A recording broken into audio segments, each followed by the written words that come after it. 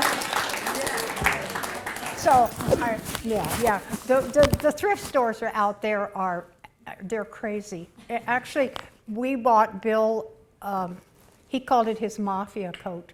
So, you know, the long, full-length men's wool coat with the velvet collar, and so. There was one in one of the stores, and it was $100. They're $1,000. But in the thrift shop, because somebody had put it there, you know, brand new looking. So I figure, heck, that's a good way to get a mafia coat. It's out in the flop box now, so you know, it's He's not obliged to join the mafia, though. Yes, yeah. Any other questions?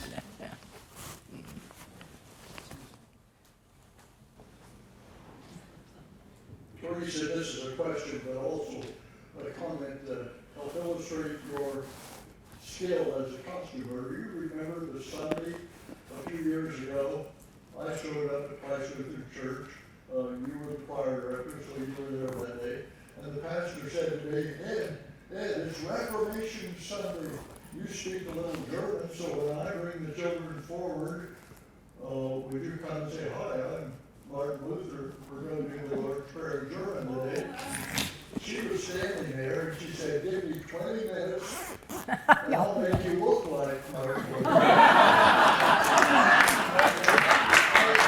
I kid you not, in 20 minutes she was back with the most authentic looking 16th century German monk costume I've ever seen. It even had a funny little hat that said carpet on your head. I think so. Yeah, I think it was more than 20 minutes in. But I just remember I walked forward to the young people and said, hi, I'm Martin Luther. Their jaws dropped. They were just, they even took some pictures, didn't you?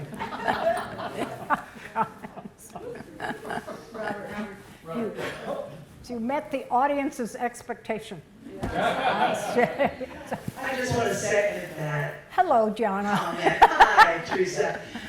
If you've ever seen Theresa's patterns, she doesn't use regular patterns a lot. I remember one time, something you were making for me for something, and you had a paper bag, and you sort of went like that, and that was your pattern. Turned into a gorgeous costume. I mean, it just, I think you did it so much that it was just became second nature to you. And, you know, just put out the most gorgeous things. And just that pattern was like, how did she do that? And I think it was Arlene, your best friend. Yeah. Yeah, I think it was Arlene, and you had left, and she said, oh, don't worry, she does that all the time. Anyway, congrats. Thank you, Gianna. Yeah. See, Barbara does legitimate patterns. I just do baloney patterns. And Where did that come from? what? Did you grow up sewing? And My mother made every item of clothing that I wore until I was 18. My brother bought me a dress when I was 18. He said, "Here, you have a bought dress." So I wore one-of-a-kind clothing. And then when I got married, when I was 25 and moved to Alaska, my mother said, "You're too far away. I can't sew for you anymore." So I had to learn to sew. So you taught yourself? Well, I mean, it's not hard. So it's like Bill, you know? My mother always said, well, somebody had to make them. That's what she said about everything. Well, somebody had to do it. Why can't you? And that was Bill's attitude also. Yeah. I mean, things, yes, fruit grows on trees, but nothing else. Somebody has to make it. And somebody can be you. That's just so you know. So it's not hard. I mean, really, it isn't. Right, Barbara? It's not hard. Okay. I think that's a great note to end on, and those people will ask you questions after. Oh, Don? Yes. Theresa, I think you've shown us how Flat has become what it is, how many of us have become what we are, by expectations that you have of us, whether we're audience members Yeah. or actors or singers or students. That's a lesson that I take from this, that if we can all do this, because you expect it. You expect us to learn those lines quickly. You expect us to sing. If we're going to try and be singers, we should sing. Yeah. And it takes work to do that. But that is the lesson that I've taken here. well, that's what Charlie Davis was all about. You know, he will get it out of you. Well, let's hear it for Theresa Reed.